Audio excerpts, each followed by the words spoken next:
हाय hello सगळ्यांना, welcome to the CK family diaries. आणि आउटिंगनंतर घरी आल्यानंतरचा हा व्लॉग आहे पार्ट 2. तर आम्ही फिरून खूप दमलो होतो आणि घरी आलो होतो. घरी आल्याला पाणी पिलं आधी, खूप तहान लागली होती. आणि बाहेरून आलं की इतका कंटाळा येतो की काय सांगायचं, खूपच दम लागतो. पण काय करणार. आणि स्वयंपाक करायचा बाकी होता म्हणून. आणि आजींना जेवायचं असतं लवकर, त्यामुळे मग आता त्यांच्यासाठी खिचडी लावत होते. मग पटकन स्वयंपाक करून घेते म्हणलं, त्यांना भूक लागते मग, त्याच्यामुळे आधी त्यांना खिचडी लावून घेतली.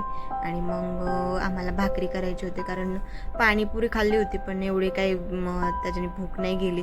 थोडीशी भूक होती, त्याच्यामुळे मग मम्मी म्हणले भाकरीच टाक.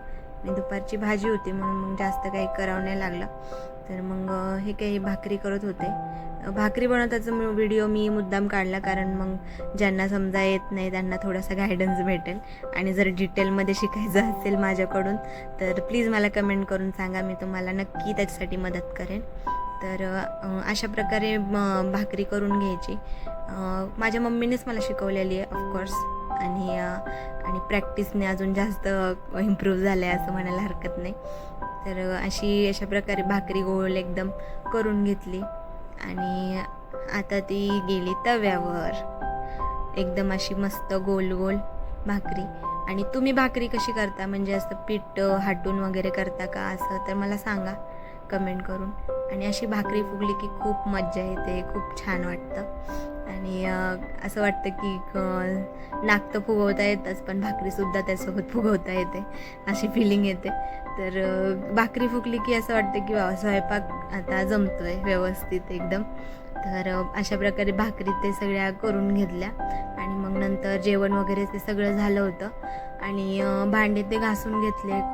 खूप कंटाळा आला पण मला ते तसं ठेवायला आवडत नाही भांडे वगैरे, त्यामुळे मी सगळं स्वच्छ करूनच मग झोपायला जात असते. किचन वगैरे साफ केलं, कारण खूप घाण होतं मग स्वयंपाकाने वगैरे. आणि किचन वगैरे स्वच्छ करूनच झोपायला पाहिजे, असाच राहाडा मला पण जमत नाही आणि मम्मींना पण आमच्या आवडत नाही आणि मलाही नाही आवडत.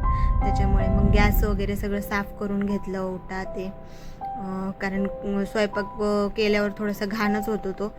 आणि बाहेरून आले की खूप जास्त कंटाळा येतो, पण स्वच्छता महत्त्वाची. त्याच्यामुळे मग आधी स्वच्छ करून घेत असते आणि मग झोपायला जात असते. ॲक्च्युली अख्खी झोप पण लागत नाही, पण थोडंसं वॉक घेतो आम्ही, मी मम्मी थोडंसं वॉक घेतो आणि मग झोपायला जातो. त्यासाठी लवकर आवरत असते टायमिंगच्या आधी, म्हणजे मग थोडंसं बसायला पण मिळतं. मग डायरेक्ट जेवण करून झोपणं ते पण चांगलं नाही. आणि इथे मग समर्थासाठी एक अंजीर पाण्यात भिजू घालत असतं, जसं डॉक्टरने सांगितलं तिला खायला, त्याच्यामुळे. आणि मग बडीशोप खाल्ली. तर आमची समर्था आलती, तिला खूप जास्त आवडते बडीशोप. तर अशा प्रकारची छान खाते ती, तिला खूप जास्त आवडते. आणि डायजेशनसाठी पण खूप छान असते आणि तिला ते बडीशोप खायला खूप आवडते. आणि जेवणानंतर तिला सवय लागली, 2-3 दाणे तर ती नक्कीच खाते आणि ती विसरली. तर समर्थाचे व्हिडिओज बघायला तुम्हाला आवडतात का हे मला नक्की कमेंट करून सांगा. आणि आता आमच्या मॅडम सुस्त झाल्या त्या बाहेर फिरून, तर आता तिचा झोपायचं टायमिंग झाला होता. तर अशा प्रकारे होता समर्थासोबतचा आउटिंग ब्लॉग. तर तुम्हाला कसा वाटला ते नक्की सांगा. लाईक करा, शेअर करा आणि सबस्क्राईब करायला विसरू नका. थँक्यू.